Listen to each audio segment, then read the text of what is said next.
자, 오늘 제목 같이 읽어볼게요. 시작! 네, 예수님처럼.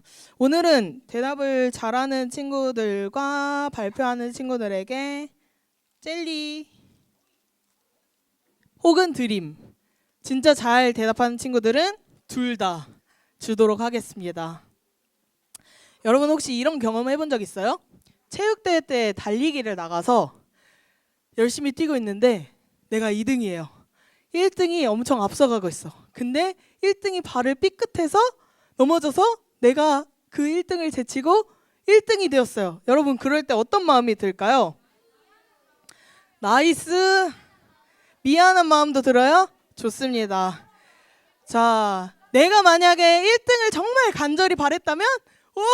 하나님이 나를 도우셨구나 라고 생각이 들 수도 있겠죠. 또 내가 시험을 망쳤어요. 시험을 보다가 망쳤어요. 한 10문제를 틀렸어. 근데 그 시험을 본 모두가 다 똑같이 10문제를 틀렸다면 어떨까요? 네. 다행이다. 나만 이렇게 많이 틀린 게 아니었네. 라고 왠지 모르게 위로받고 마음에 안심하는 마음이 들 거예요. 근데 여러분, 이런 마음을 좀 어려운 말로 이렇게 말합니다. 샤덴프로이데라고 독일어로 이야기합니다. 한마디로 뭐라고요? 남의 불행은 나의 행복. 남의 불행을 보며 느끼는 기쁨이라는 뜻이에요. 근데 사실 가만히 생각해 보면 여러분 이런 마음은 좋은 마음인가요? 좋지 않은 마음인가요? 네, 좋지 않은 마음이에요. 친구가 힘들어하는 일이고 친구도 실패하는 일인데 그걸 보고 기뻐하는 마음이라니 조금 모순적이기도 하고 이기적인 마음이기도 합니다. 특히 이런 마음은 어디서 발생하냐면 나보다 더 잘났다고 생각하는 내가 질투하는 대상에게서 더 많이 느낀다고 해요. 나보다 뭔가 더 잘하는 친구가 뭔가 한번 삐끗했을 때 쟤도 역시 그런 애였어 라고 말할 수 있는 거죠. 근데 이런 마음들은 우리가 보기에도 내가 한번 그런 마음을 느꼈어도 미안한 마음이 드는 것처럼 어쩔 때는 너무 내가 이기적인 것 같기도 하고 때로는 이런 생각까지 하는 내가 싫을 때도 있을 것 같아요. 그런데 우리 마음속에는 이런 마음들이 자주 올라옵니다. 남이 잘 되면 괜히 질투가 나고 남이 안 되면 은근히 내 마음에 위로가 되는 거예요. 근데 여러분 이런 거는 정말 우리가 느낄 수 있는 정말 좋은 즐거움이 맞을까요? 좋은 기쁨인가요? 여러분 그런 기쁨은 오래가지 않아요. 정말 잠시뿐인 마음이에요. 공부 잘하는 친구가 나와 똑같은 문제 틀렸다고 해서 내가 이긴 거예요? 내가 공부 더 잘해지게 된 건가요? 아니죠. 전혀 아니에요. 게다가 내 친한 친구에게 그런 마음을 품었다면 여러분 마음에 미안한 마음과 조금 내가 왜 그런 생각을 했지? 라는 마음까지도 더 듭니다. 그럼 왜 우리의 마음은 본능적으로 진짜 기쁨이 아닌데도 그걸 기쁨이라고 생각하고 느끼게 될까요? 바로 이런 걸 쾌락이라고 해요. 쾌감을 느끼는 거예요. 순간적으로. 여러분 도파민이라고 들어봤죠? 뇌에서 이럴 때 잠깐 이 도파민이 터져서 기쁘다라고 착각하게 만드는 거예요. 사실 이게 기쁜 게 아닌데 함께 슬퍼해야 할 일인데 기쁘다라고 착각하는 거예요. 근데 우리 뇌는 이런 것에 기쁨을 느끼게 만들어지지 않았어요. 우리의 뇌는 어떨 때 기쁨을 느끼냐면 다른 사람들과의 관계 속에서 공감과 사랑을 경험할 때 안정감을 느끼고 더 깊은 기쁨을 느끼도록 만들어져 있어요. 근데 우리의 본능적인 이 마음은 어때요? 다른 사람을 공감해주고 사랑해주기보다 이런 다른 사람의 불행을 기뻐하는 그런 마음이 인간의 본능적인 마음에 있습니다. 그렇지만 우리의 뇌는 다른 사람들과 마음을 나누고 함께 기뻐하고 함께 슬퍼할 때 우리의 몸과 마음 전부 다 큰 기쁨과 안정감을 느낄 수 있다고 해요. 그러면 여러분들은 그런 다른 사람들과의 공감과 사랑, 그 속에서 어떻게 이 진짜 기쁨을 얻을 수 있을까요? 그 방법이 바로 오늘 말씀 빌립보서 2장에서 바울이 들려주고 있습니다. 우리 함께 살펴보면서 우리가 주님 주신 기쁨, 이 진짜 기쁨을 어떻게 누릴 수 있는지 함께 깨닫는 시간 되기를 축복합니다. 그 전에 우리 지난 시간 설교를 한번 돌아보려고 하는데요. 여기서 질문을 하겠습니다. 여기 질문에 대답하는 친구들은 10드림 혹은 젤리를 받을 수 있을 거예요. 원하는 걸 얘기해 주면 됩니다. 지난 시간 빌립보서 1장을 우리가 배웠죠. 빌립보서 1장에서 감옥에서 편지하는 바울이 누구 때문에 기쁘다고 했나요? 네, 빌립보 교회. 맞아요. 빌립보 교회. 어떤 거 받고 싶어요? 10드림. 오케이. 선생님 잘 챙겨주세요. 자, 빌립보 교회 때문에 기쁘다고 했습니다. 자, 두 번째 질문. 빌립보 교회는 무엇을 했기에 바울이 기쁘다고 하면서 칭찬했을까요? 전도? 조금 더. 전도에?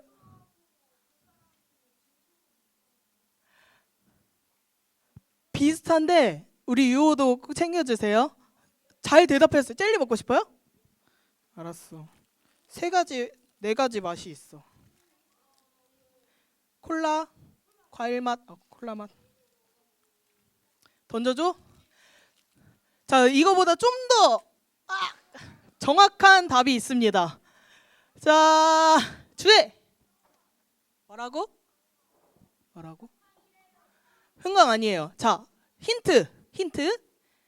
땡땡에 땡땡.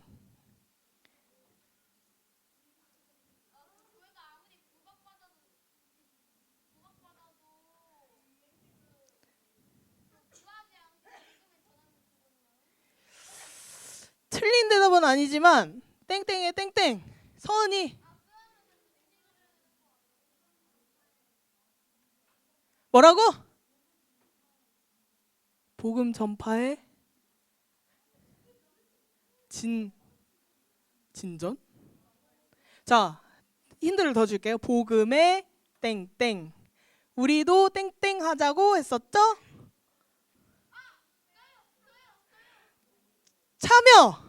참여. 네, 이걸 정답으로 하겠습니다. 복음에 동참하자고 했었죠. 선우는 뭐 받고 싶어요? 오리지널 맛. 거의 갔어요. 자, 우리 설아도 잘 대답했으니까 받으세요. 미안해. 아니야, 정답은 아니니까 젤리로 받으세요.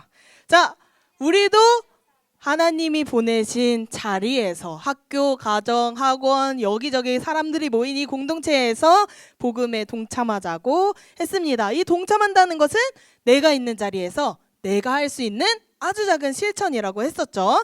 그것 때문에 바울은 기쁘고 이 빌립보 교회를 칭찬했습니다.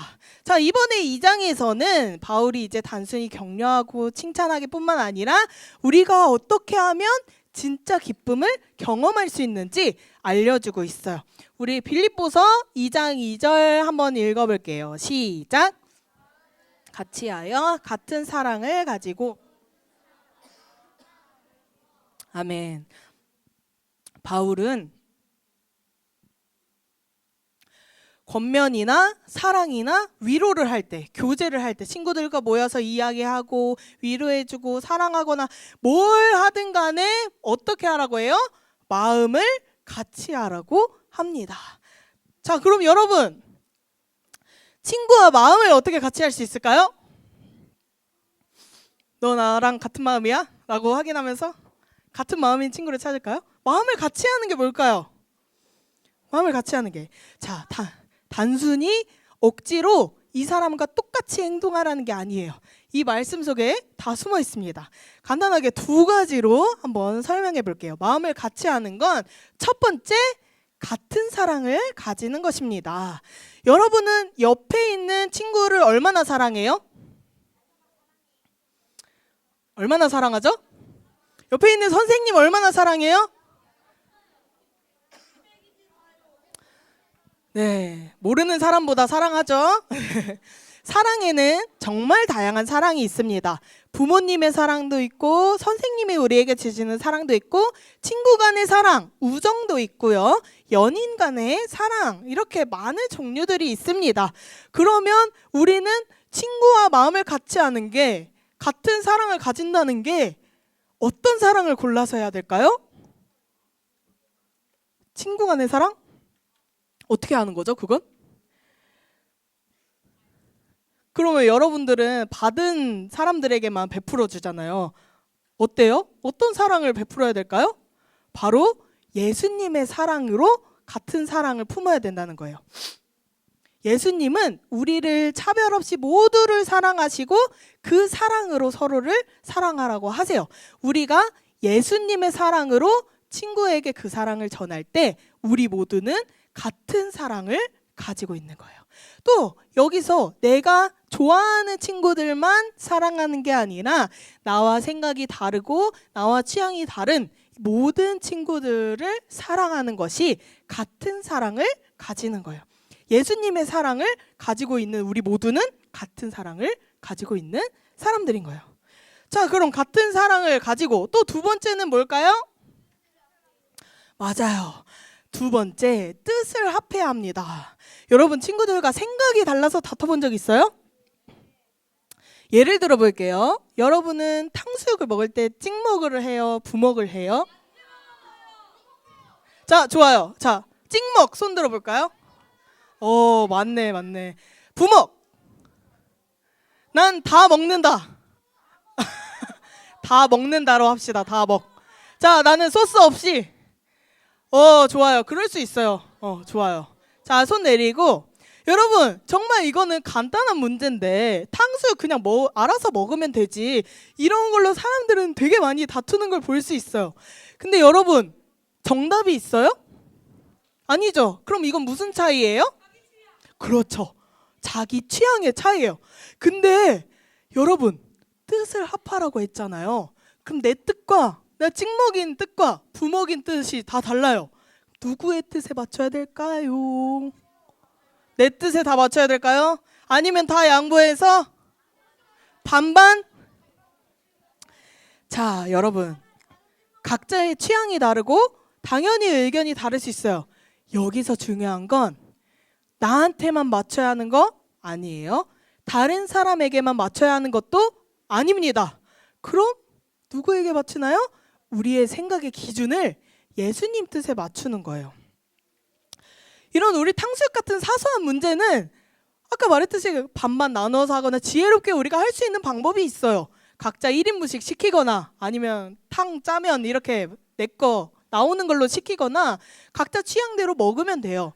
근데 우리의 그 모든 생각들이 내 생각이 맞아 하고 옳다고 하는 게 아니고 내 생각 다 포기하고 너가 다 맞아 하는 것도 아니에요.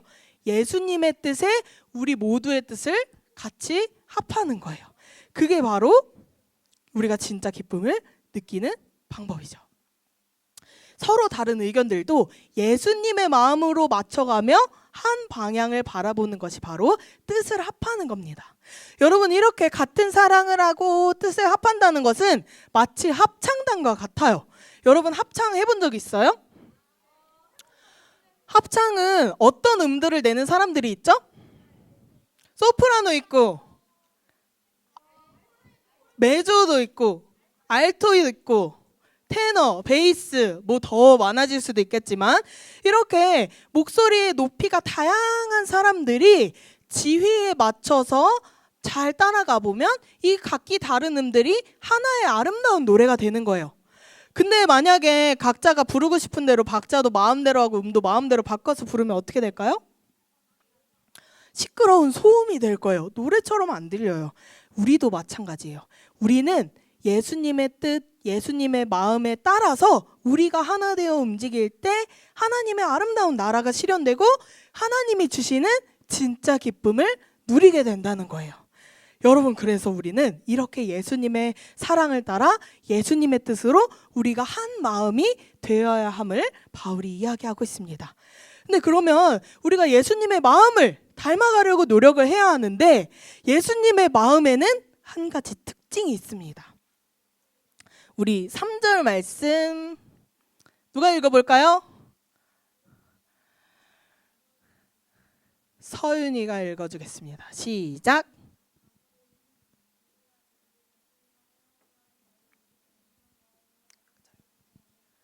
아멘. 좋습니다. 자, 어떤 일이든지 다투지 말고 교만하게 나만 자랑하지 말고 드러내지 말고 어떤 마음으로 하라고요?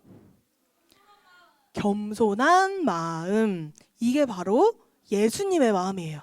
예수님의 마음은 겸손한 마음이고 우리가 닮아가야 할 이 마음입니다. 그럼 여러분은 겸손이 뭐라고 생각하나요? 여러분은 겸손한 사람인가요? 몰라요? 아니요? 아닌 것 같아요? 좋아요. 솔직함 좋아요. 사전에는 이 겸손이라는 단어가 이렇게 정의되어 있습니다. 남을 존중하고 자기를 내세우지 않는 태도. 남을 존중하고 자기를 내세우지 않는 태도라고 해요. 예를 들어서 설명해 줄게요. 만약에 우리 이부 친구들 다 같이 단체 티셔츠를 맞추기로 했어요. 그래서 우리 친구들에게 디자인 하나씩 고르라고 해요. 근데 전도사님이 그냥 아무나 한 명 거 골라서 다른 친구들의 디자인은 보지 않았어요. 여러분, 그런 마음이 어때요? 내 디자인을 보지도 않고 결정하지 않았다면 어때요? 좀 속상한 마음이 들겠죠. 내가 보기엔 이게 제일 좋아 보이는데 왜 내 거는 보지도 않고 결정하지? 내게 더 좋아 보이는데? 라는 마음이 들죠. 이럴 때 겸손한 사람은 어떻게 생각할까요? 무조건 내 생각이 옳고 내가 정한 의견이 제일 좋은 거야 라고 생각하지 않고 다른 사람의 의견이 선택받은 것을 인정하고 따라주는 거예요. 근데 그렇다고 해서 오해하면 안 돼요. 겸손은 무조건 내 의견은 없애라는 게 아니에요. 무조건 남의 의견만 이렇게 하라는 게 아니에요. 성경에서 말하는 겸손은 내가 잘한 게 있어도 그걸 자랑하거나 잘난 척하지 않고 하나님이 주신 은혜로 인정하는 것이 겸손이라고 해요. 어떤 게 겸손이라고요? 내가 잘하는 것이 누구의 은혜? 하나님의 은혜로 인정하는 거예요. 그러면 내가 낸 이 의견도 하나님이 주신 아이디어고 친구가 낸 의견도 누가 주신 거예요? 하나님이 주신 아이디어이기 때문에 그걸 인정하며 다른 사람을 존중하는 것이죠. 그리고 더 나아가서 예수님의 겸손은 나보다 남을 더 낮게 여기는 겸손이라고 해요. 여러분, 이런 거는 실제로 우리 마음속에서도 다른 사람을 귀하게 보는 거예요. 여러분, 만약에 전도사님이 한 명을 골라서 자, 오늘 2부 예배 끝나고 시온이 청소하고 가세요 라고 하면 여러분들 뭐라고 말할 거예요? 시온아 청소하래? 그쵸? 시온이가 청소하는 걸 여러분들 당연하게 생각할 거예요. 그쵸? 왜? 전도사님이 시켰으니까, 전도사님이 너한테 맡겼으니까 자, 열심히 해 라고 가요. 근데 여러분, 여기서 겸손하려면 어떻게 해야 될까요? 같이 하는 것도 너무 좋아요. 시온이가 분명 전도사님이 지목해서 청소를 하게 됐지만 그 시온이가 청소하는 것을 당연하게 여기지 않는 거예요. 너가 청소하기로 했잖아 라고 모른 채 하는 게 아니에요. 시온이가 이렇게 섬기는 것에 대한 감사하는 마음이 겸손입니다. 또 4절에서 각각 자기를 돌볼 뿐더러 다른 사람의 일을 돌보아 나의 기쁨을 충만하게 하라 라고 말해요. 여기서 또 강조하는 겸손은 말로만 하는 게 아니에요. 시온아 너 덕분에 여기 예배실이 너무 깨끗해져서 고마워. 이게 말로만 하는 게 아니에요. 지원이가 아까 말했던 것처럼 내가 할 수 있는 것들을 돕는 거예요. 내가 도울 수 있는 거, 필요한 도움을 주고 주변을 살필 줄 아는 거, 그리고 내가 보상을 받지 못하더라도 양보하고 배려하는 그 모든 태도를 겸손한 마음이라고 하고 있습니다. 근데 여러분, 이렇게 겸손하게 살기 쉬울까요? 어려울까요? 어려워요. 여러분들이 아까 시온이에게 전도사님이 청소해라고 했을 때 나오는 자연스러운 반응이 여러분의 본능이에요. 본능. 우리 마음속에는 나 먼저, 내가 나를 위해서 나에게 뭐가 얻는 게 있어서 이렇게 한다고 하는데, 예수님은 우리에게 너 자신만 챙기지 말고 다른 사람을 돌아보라고 말씀하세요.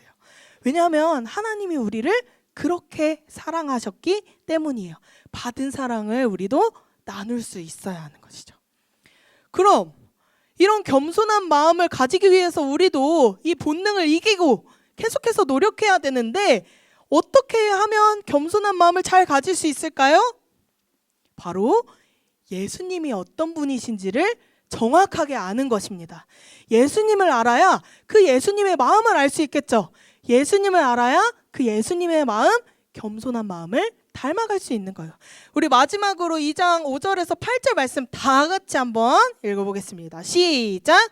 너희 안에 이 마음을 품으라. 곧 그리스도 예수의 마음이니 그는 근본 하나님의 본체시나 하나님과 동등됨을 취할 것으로 여기지 아니하시고 오히려 자기를 비워 종의 형체를 가지사 사람들과 같이 되셨고 사람의 모양으로 나타나사 자기를 낮추시고 죽기까지 복종하셨으니 곧 십자가에 죽으심이라. 아멘. 여러분, 예수님은 우리에게 가장 먼저 이 겸손한 마음을 보여주셨습니다. 어떻게? 예수님은 하나님이셨지만 우리를 위해 종의 모습으로 오셨어요. 자신을 낮추셨고 우리와 같은 모습으로 오셨습니다. 그리고 오셔서 우리의 죄와 아픔을 모두 짊어지시고 십자가에서 죽으심으로 하나님 말씀에 순종하셨어요. 바울이 말하는 진정한 기쁨의 삶은 바로 이 예수님의 겸손한 마음을 본받는 삶입니다. 그러기 위해서는 예수님의 겸손함도 우리가 잘 알아야 하는 거예요. 나를 낮추고 다른 사람을 존중하고 필요할 때 도움을 주고 서로 마음을 같이 하며 살아가는 이런 삶을 말해요. 여기서 중요한 포인트는 이런 삶이 우리의 본능과는 정반대라는 거예요. 그러니까 우리가 이걸 의식하지 않으며 살아가면 어떻게 된다고요? 겸손한 마음으로 살아갈 수가 없어요. 우리의 마음은 나만을 위해서 생각하거든요. 그래서 한 번만 생각하고 나도 예수님처럼 겸손한 사람이 되어야지 하고 끝나면 안 되고 매일매일 연습하고 의식적으로 이 마음을 선택하려는 과정이 필요한 겁니다. 그래서 여러분들에게 과제를 내줄 거예요. 이번 한 주 동안 예수님의 마음, 그 겸손함을 닮아가기 위한 내가 어떤 노력을 할 것인지 여러분들에게 똑같은 것을 내주진 않을 거예요. 왜냐하면 여러분들의 각자의 성향이 다르고 성격도 다르고 각자의 취향도 다르기 때문에 여러분이 할 수 있는 것을 스스로 결단하며 하나님 앞에 고백했으면 좋겠어요. 어떻게 하면 내가 남을 존중할 수 있는지, 어떻게 하면 내가 잘하는 것을 드러내지 않고 하나님의 은혜로 고백할 수 있을지, 이런 상황에서 친구와 다툴 것 같은 상황에서 예수님이라면 어떤 마음이셨을지, 예수님이라면 어떻게 말할지, 이런 것을 고민하며 연습하는 한 주가 되기를 바랍니다. 이 연습을 통해 우리는 점점 예수님의 마음을 닮아가고 그리고 진정한 기쁨이 어디서 오게 되는지 체험하게 될 거예요. 여러분, 그런 한 주가 되기를 축복합니다. 서로를 존중하고 마음을 같이 하며 예수님처럼 겸손하고 배려하면서 그 안에서 진정한 기쁨을 누려보세요. 우리가 뇌에서 보내는 가짜 기쁨에 만족하지 말고 진짜 기쁨을 위해 매일매일 연습하고 겸손한 마음 닮아가는 여러분들 되기를 주님의 이름으로 축복합니다.